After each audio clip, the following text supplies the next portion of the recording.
We're talking about BRICS and how Turkey wants to join BRICS, and America's elections going on. Donald Trump and Kamala Harris is getting heated. Trump even wants to legalize marijuana in Florida. We're talking about the genuine risk of Russia using tactical nuclear weapon. And Total Energy is in South Africa. They're planning on withdrawing from South Africa.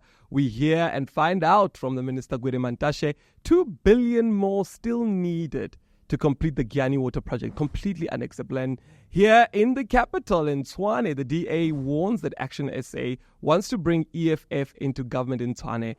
Diving right in, let's start with the political landscape. Now, as you know, here on this channel, we aim to educate you on all things happening nationally and internationally and make sure that you are politically aware and making the right decisions. So please do make sure to like and subscribe. Now, Turkey has requested to join BRICS. Now, this is exciting because BRICS is a strategic and a symbolic system all around the world. And basically, they actually want influence and leverage on the global stage. Now, BRICS, which stands for Brazil, Russia, India, China, and South Africa, is a group of emerging market countries that seek to deepen their economic ties. Now, this year, it gained 4 new members: Iran, Egypt, Ethiopia, and the UAE. And now we're hearing that Turkey wants to join. Now, obviously, they plan on counter-weighing the Western-led organizations like the EU and the G7 and NATO. And although BRICS, that people that criticize it say that it doesn't have formal structures or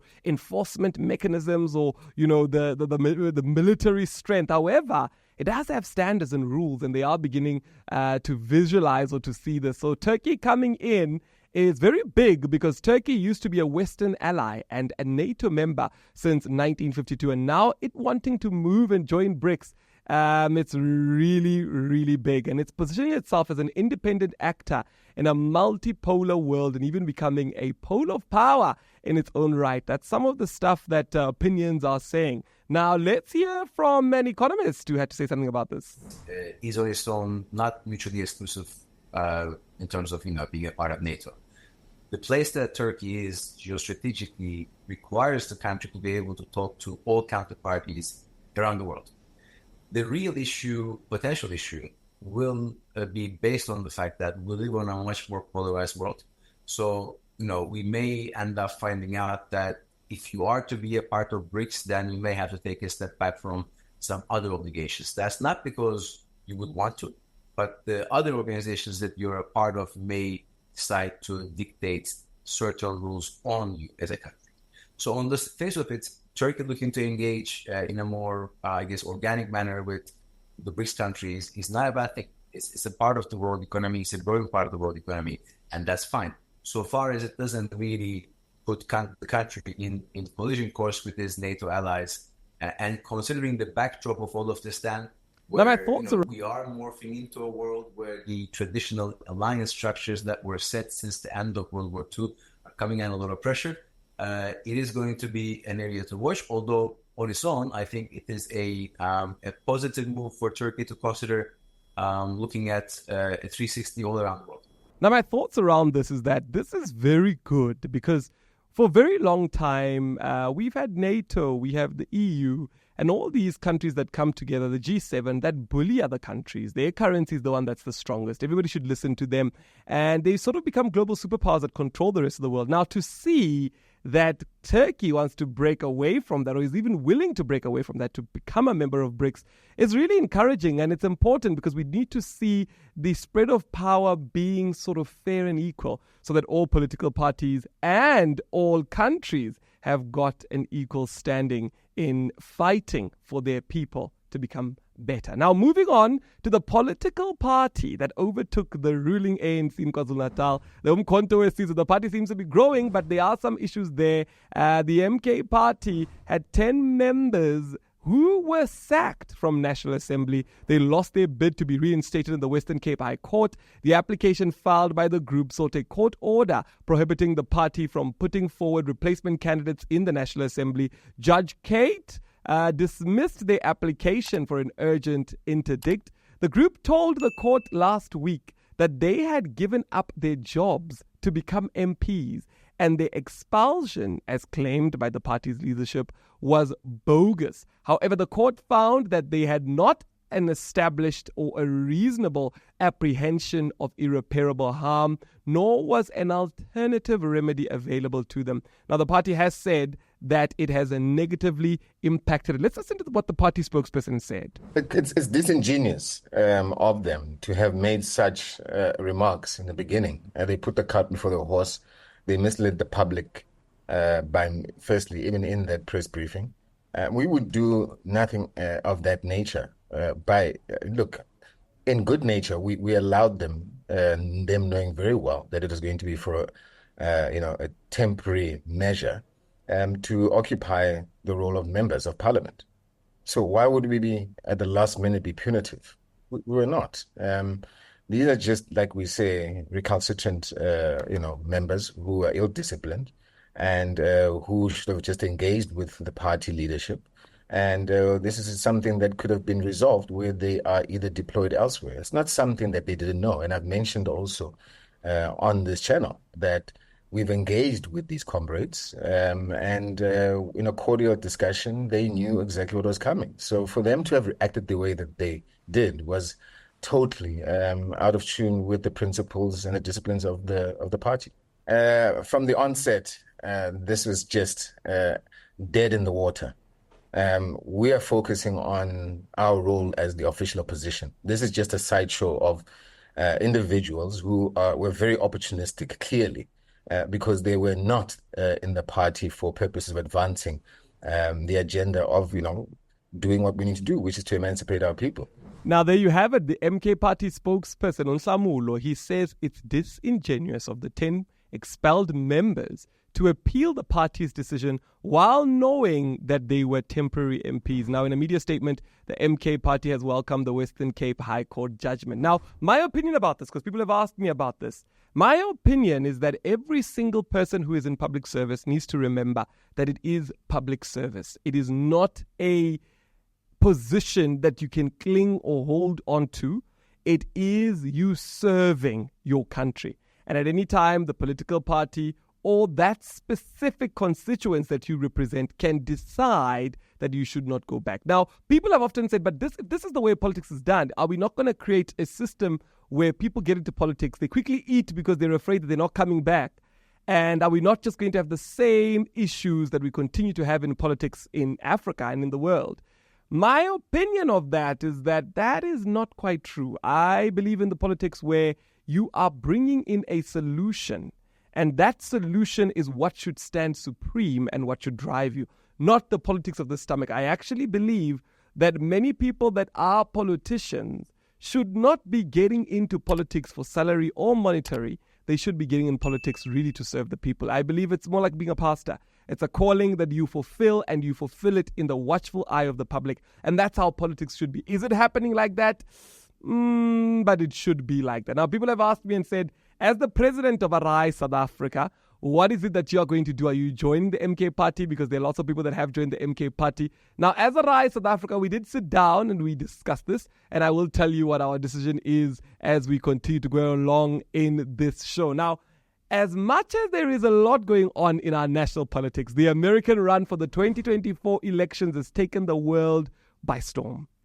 In what Americans believe might be the most contested elections, the presidential debate was a really heated battle. With less than 2 months to go until Americans cast their ballots for president on election day, Donald Trump and Kamala Harris confronted each other in their first debate last night. Now, Joe Biden's poor performance in his first presidential debate in late June created a firestorm of pressure within Democrats' party that ultimately forced him to abandon his re-election campaign. Now, even though Kamala Harris has been the vice president for more than 3 years and a candidate for the president for 7 weeks, she is still a relative unknown person to many Americans. Well, this is what Americans are saying. Kamala Harris, what's up? Good debate. You see, have fun. Thank you. Welcome to you both. It's wonderful to have you. It's an honor to have you both here tonight. We have inflation like very few people have ever seen before, probably the worst in our nation's history. This has been a disaster for people, for the middle class, but for every class. Donald Trump left us the worst unemployment since the Great Depression. And what we have done is clean up Donald Trump's mess. She's a Marxist. Everybody knows she's a Marxist. Her father's a Marxist professor in economics, and he taught her well. But her vice presidential pick says abortion in the 9th month is absolutely fine. He also says execution after birth. It's execution, no longer abortion, because the baby is born, is okay. And that's not okay with me. One does not have to abandon their faith or deeply held beliefs to agree. The government, and Donald Trump certainly, should not be telling a woman what to do with her body. Pregnant women who want to carry a pregnancy to term, suffering from a miscarriage, being denied care in an emergency room because the healthcare providers are afraid they might go to jail, and she's bleeding out in a car in the parking lot. She didn't want that. Her husband didn't want that. Now, I'm not an American, so I have not made the decision of who my candidate would be if I were to vote. But what I am seeing is some very concerning stuff happening in America, and I don't know if the rest of the countries should be following suit or we should be concerned. Now, Kamala Harris comes out and she's got the backing of the Obamas. She's got the backing of Oprah. She's got the backing of a lot of people that are celebrities. We're now seeing Taylor Swift has also jumped on the bandwagon. And we've also got Donald Trump, who's now got Elon Musk, and he's got, a couple of other guys from Wall Street as well. And what we're seeing in the US is that the business fraternity and the media fraternity, which is a very strong business in the US, have really come out to pick their sides. And we're really seeing a heavily contested election. Now, this can only make America stronger. And this is what I would want to see in African countries, where opposition parties are as strong of forces as each other, and both of them are fighting for what their people want. And you're seeing a beautiful democracy at work, because it's so close that even if you do sit with somebody who's going to tell you that Kamala Harris is going to win, you might believe it. But if you sit with someone else going to tell you Donald Trump is going to win, you might believe it, because it's such a heavily contested debate. But what it does to the citizens, it brings them closer. It helps them understand that their politicians are serving and at their mercy, and also helps them understand the difference between the two sides. And as much as many people say that politics does not unite people, I believe at the end of the elections, we will see unity in the U.S. So, yeah, what a heated debate. Now, the former U.S. President Donald Trump, he has said that he's also going to support a ballot measure in the southern state of Florida that would legalize marijuana for people over the age of 21. In a social media post, he actually said that he would support state-level efforts to decriminalize and regulate marijuana, as well as research into the drug's potential medical applications. But in Florida, a Republican-leading state with a long history of strict policies of criminal justice, the legalization bid, known as Amendment 3, has divided conservative lawmakers. Now, the state's right-wing governor, Ron DeSantis, he actually said that an unsuccessful primary challenge against Trump for the Republican Party's presidential nomination has expressed his opposition to the effort. Now, I think it's very interesting to see what's going on, that, politicians in the US are even using those easy semantics that people might like, but also people are saying, well, this is the right thing to do. Now, Trump's social media post has come several hours after DeSantis told a group of Florida churchgoers that Amendment 3 was an effort to create a drug cartel using the state's constitution. Now, he has signaled support for a potentially historic federal policy shift to reclassify marijuana as a less dangerous drug. Now, in the U.S., obviously, we all know there's a big debate about this. Is marijuana a drug? Are people supposed to use it? Are they not supposed to use it? And there's lots of people with different opinions about it. My opinion about it is that let us ensure that we focus on things that are more important. I don't think that legalizing marijuana is something that is going to change the lives of many people. I think, yes, it might change a few, but I do want to see more impact when it comes to things that do affect a whole lot of people in the U.S. Now, one of the biggest headlines seen on CNBC is that a CIA director, he's got a genuine risk, a concern that Russia is using tactical nuclear weapons. Now, a CIA director, William Burns, delivered there was a real risk in the fall of 2022 that Russia could use nuclear weapons on the battlefield against Ukraine. Though he said that the West should not be intimidated by Russia, and President Vladimir Putin's threats, none of us should take lightly the risks of escalations, Burns said on Saturday in a moderated conversation at the Financial Times Weekend Festival. Now, Burns was speaking in London alongside the British counterpart Richard Moore ahead of the MI6 Foreign Intelligence Service and said Ukraine's incursion into Russia's Kursk region was a significant tactical achievement. Now, Russia and Ukraine are still in war, and every single person needs to be aware of that, and we also need to be aware of the fact that there are dangers that can come if this continues the way it's been going. It's typically audacious and bold on the part of the Ukrainians. The Ukrainians, by going in and taking Kursk, have really brought the war home to ordinary Russians. An opinion echoed by the CIA director, William Burns.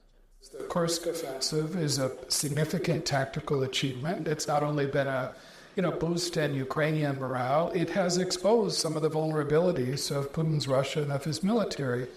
Much as Prigozhin's short-lived mutiny a little more than a year ago did as well, it did raise questions on the part of people we could see across the Russian elite about where is this all headed. Now back in South Africa, Gwede Mantashe shuts down Russia's talk around Total Energies withdrawal. Now Total Energies announced in late July it had made 2 gas discoveries in South Africa, but they could not be turned into commercial development as it was too challenging to economically develop and monetize these gas discoveries from the South African market. According to Monday's press release by the South African government, the Portfolio Committee on Mineral and Petroleum Resources had a briefing from the minister, Mr. Mantashe, yesterday. He spoke about the impact of Total Energies withdrawal from Block 11B and 12B and Block 5, 6 and 7 of the southwest coast of South Africa. The Department of Mineral and Petroleum Resources admitted that an agreement could not be reached on the price that Petro SA or Eskom